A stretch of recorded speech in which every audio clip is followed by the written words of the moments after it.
Hello everyone. Today I'm going to be introducing Android SDK. Android SDK is a software used to design Android apps. You can find those on your cell phones, your tablets, even your smartwatches. So first, let's start with downloading. It is an open source software, so you can get it very easily. You can just Google Android SDK and click the very top link. And bam, there we go. You can see a very large icon or button that says download Eclipse ADT with the Android SDK for Windows. If you're a Mac user, don't worry. It's gonna say with the Mac OS with the Android SDK for Mac OS because the website detects your operating system and pops up that message. Here you can say I have read it. You click whatever version that's compatible with your computer. You click download. Don't get fooled by the size it tells you because it's gonna require much more. It's about several gigabytes because it's gonna be adding SDK packages to to suit your future needs. Well, I'm not gonna be downloading it because I have it already. I'll just go ahead and open it up from my local hard drive. Here we have ADT bundle. Uh, there's a weird thing about this software is it doesn't install or do anything. Once you finish downloading, you just unzip it, and it looks like this. You click, and bam, it's ready to go. It's kind of weird nowadays without having to install something or anything. But anyways, you you click this icon. It says application. Well, don't go to here. Obviously, this is the one you want to click. And it's going to ask you for a place to save your files. It calls it workplace. You can select whatever place you want to save your applications that you designed or you're going to be designing. You click OK, and it's going to start loading. Once it finished loading, it's going to take a few more time to load the project target, which is the Android version. It says still loading. Oh, great. I'm going to start with this app. Here, as you can see, this one is from BP Artistry. Please do not remember the name or anything. See, it's from here. So it sits within the layout file. What it means is all the interfaces, the actual appearances files are saved here. What this is just that whole application package. We call it APK. Once you've finished, you're gonna upload your APK to the Google's Play Store.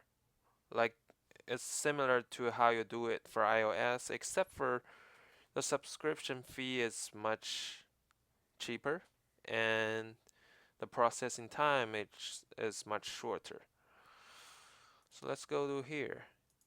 See, I've clicked the preview all screens, which means you can design your app for a specific device that has this specific size.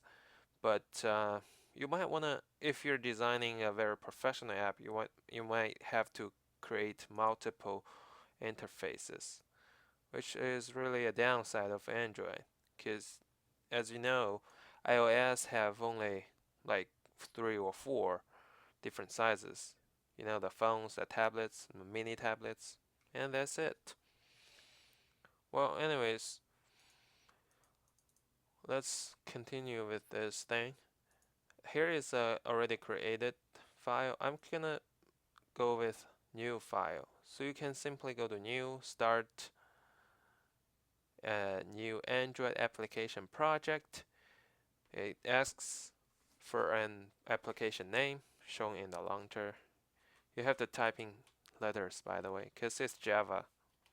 It's written in Java, so let's go by. Here it says minimum required SDK.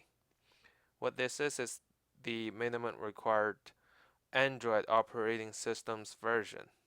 So if you want to design an app, any device that has a version that's below this one will not be able to download and run it. You click next. That was a mandatory, by the way, the version check. You're gonna learn more later if you are going into this industry, of course. So here you have create activity.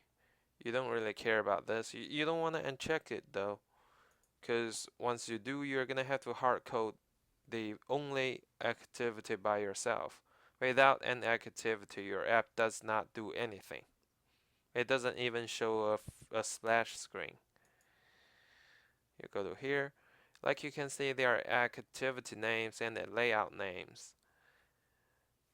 Here is the layout, activity underscore main, and here is the activity.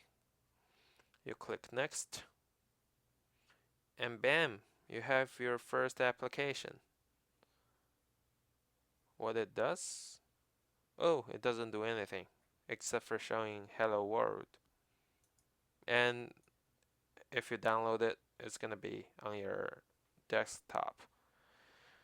You have your hello world, its label, and other things are similar. You can drag and drop it from the form widget. It's quite straightforward. And you can even change your IDs, change your text from this panel, which says property. You can also change it here by right click on whatever element you want to change. You click edit text, edit ID, edit style, layout width, layout height, blah blah blah. All those kind of things. Let me just do a brief demonstration for you. You want to change the button to stop. You just hard code stop. Well, later on, if you're designing a very big app, you don't want to do that. You want to make sure all of your string values are saved within your value files. But right now, it's okay to hard code it. If you have some instructor that's telling you what to do, do not tell them I told you this. You might fail your course. Stop. It looks like that. And you can change the hint, the text color, blah blah blah. You can do all that from this panel. It's very user friendly, as you can see. Also, it has different kinds of text files, text fields. You can change the layout, composite. You can have search view, horizontal scroll view, expandable list, web view, blah blah blah. Now let's go over the actual package. What they do is they combine all of the resources needed to form your actual application. The first one, source. This is where you have the actual code. Let's go to my previously made blood pressure artist. I'm gonna do a brief introduction, tell you what this is. This create table, that's for some database thing. You don't have to know that. But here is a command which assigns a value to this ID. What this ID stands for is it stands for the text view that's called text show date.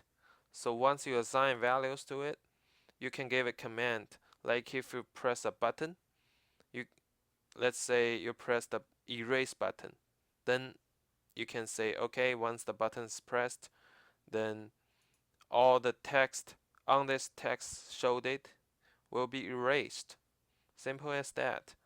That's how Android works. Find view by ID. Yes, that explains a lot, I think. And